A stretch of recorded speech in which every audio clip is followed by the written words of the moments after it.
Saudara-saudara yang dikasihi Tuhan, selamat pagi, shalom.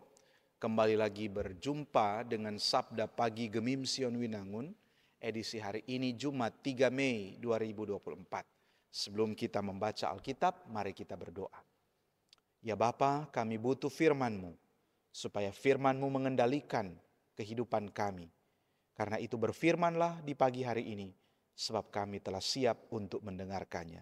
Dalam nama Tuhan Yesus. Amin. Saudara-saudara yang dikasihi Tuhan, pembacaan Alkitab pagi hari ini, Amsal 3 ayat 9. Muliakanlah Tuhan dengan hartamu dan dengan hasil pertama dari segala penghasilanmu.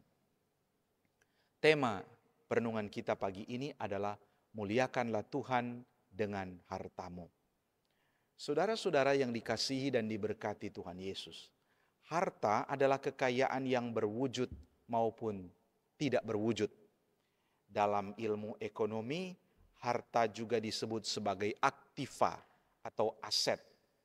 Secara teologis, harta adalah berkat Tuhan Allah yang dititipkan bagi kita untuk digunakan bagi kesejahteraan kita dan bagi kemuliaan namanya.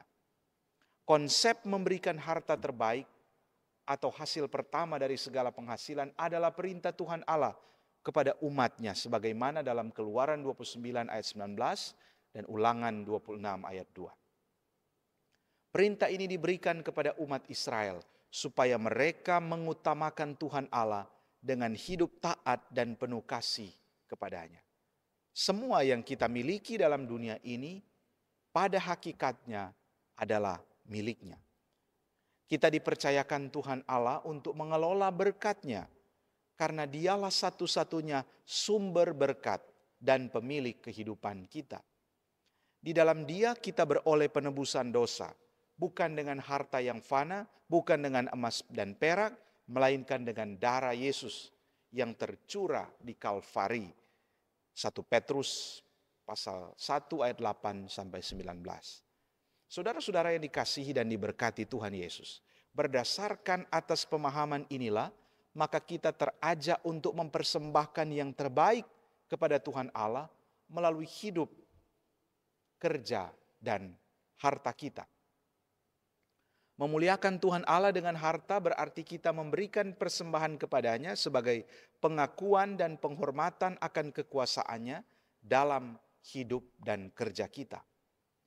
Memuliakan Tuhan Allah dengan harta berarti kita memberikan persembahan kepadanya sebagai pengakuan dan penghormatan akan kekuasaannya dalam hidup dan kerja kita.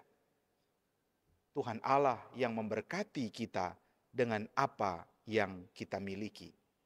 Karena itu janganlah kita sombong dan pamer kekayaan untuk kebanggaan dan kepujian diri. Mari kita gunakan semua yang kita miliki, termasuk harta kekayaan, untuk kemuliaan namanya dengan menjadi berkat bagi orang lain, terutama bagi mereka yang membutuhkan pertolongan. Dalam memahami kepemilikan harta, Tuhan Yesus Kristus hadir membawa pernyataan yang tajam antara harta di bumi dan harta di sorga. Harta di bumi hanya sementara sifatnya, di mana ngengat dan karat merusaknya. Sementara harta sorgawi tidak akan rusak oleh ngengat dan karat, bahkan tidak akan dicuri oleh pencuri. Sebab itu harta benda posisinya berada di bawah kendali dan kuasa manusia yang memilikinya. Tetapi harta sorgawi adalah transenden. Saudara-saudara yang dikasihi dan diberkati Tuhan Yesus, seiring dengan perjalanan waktu, harta benda mulai mendapatkan perlindungan hukum sebagai hak milik, karena bukan sedikit pergumulan yang terjadi tentang harta. Ada kakak dan adik sonyandak mau baku dapa karena persoalan harta.